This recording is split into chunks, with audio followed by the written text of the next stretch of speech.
জয় জয় দেবী চরাচর সারে, কুচ যুগ শোভিত মুক্তাহারে, বীণা রঞ্জিত পুস্তক হস্তে, ভগবতী ভারতী দেবী নমস্তে।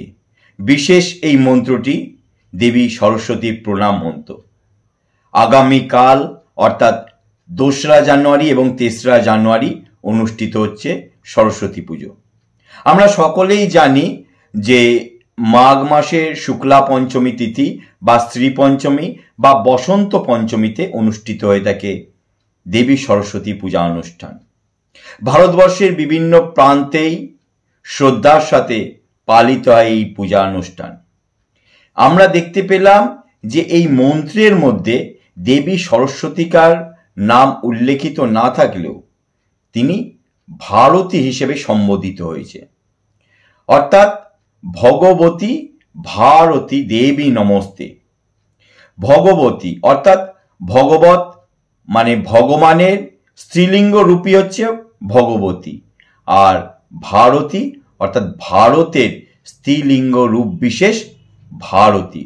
সুতরাং ভারত মাতা যাহা তাহাই যে সরস্বতী, এ আর বলার অপেক্ষা রাখে না।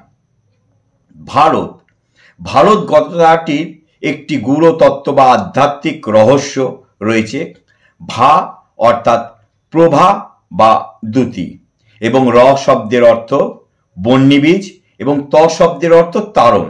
অর্থাৎ আমাদের নাভিস্থিত যে বহ্নিবীজ রয়েছে, যে জ্ঞান, সেই জ্ঞানকে তাড়িত করতে করতে ভ্রুযুগলের মধ্যবর্তী স্থলে অর্থাৎ ত্রিনয়ন, যেখানে সেই মধ্যবর্তী স্থলে আমরা যদি সেই তাকে প্রভাসিত করতে পারি, প্রকাশিত করতে পারি, তবেই তা হচ্ছে ভারত।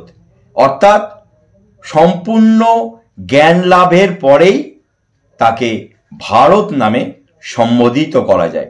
সেই কারণেই তো শ্রীকৃষ্ণ গীতাতে অর্জুনকে, যখন তিনি জ্ঞানহীন অবস্থায় রয়েছে অর্থাৎ অবচেতন অবস্থায় রয়েছেন, তখন তাকে অর্জুনকে বলা হচ্ছে অর্জুন।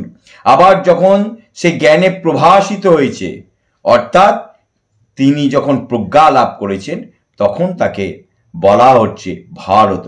বলছে হে ভারত, তুমি যুদ্ধ করো।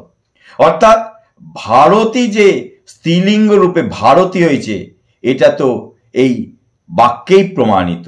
সুতরাং দেবী সরস্বতী আর কেউ নয়, দেবী সরস্বতী হচ্ছে আমাদের সেই আধারিত, আমাদের আরাধিত সেই দেবী অর্থাৎ ভারত মাতা।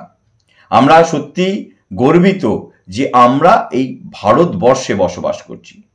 ভারত অর্থাৎ জ্ঞান ভূমি, জ্ঞানের প্রদীপ, আর বর্ষ, বর্ষ কথার অর্থ হচ্ছে ভূমি। আপনারা যারা একটু সংস্কৃত বা বাংলা চর্চা করেন তারা জানেন যে বর্ষ মানেই ভূমি, অর্থাৎ এই জ্ঞান ভূমিকেই বলা হচ্ছে ভারত। সুতরাং আমরা সেই জ্ঞান ভূমিতে জন্মগ্রহণ করেছি, এখানেই আমাদের কর্মস্থান। আমরা সত্যি আজকে গর্বিত। সেই কারণেই তো ভূদেব মুখোপাধ্যায় সর্বপ্রথম তিনি এই ভারতবর্ষকে, এই জ্ঞানময় ভূমিকে তিনি সম্মান জানিয়ে, প্রণাম জানিয়ে তিনি রচনা করেছিলেন। হেমবা হরিদম্বরা পদতলে নীলাম্বু লীলাঞ্চিতা, স্নিগ্ধা স্নিগ্ধ তরঙ্গিনী পীযুষ নিঃস্বন্দিনী, সূর্য ইন্দু প্রতিবিম্বিত অম্বরলসৎ পালেয় মৌলিজ্জ্বলা, স্যাদ্ধি ভারতী ভয়হরা নিত্যান্নদা শান্তয়ে।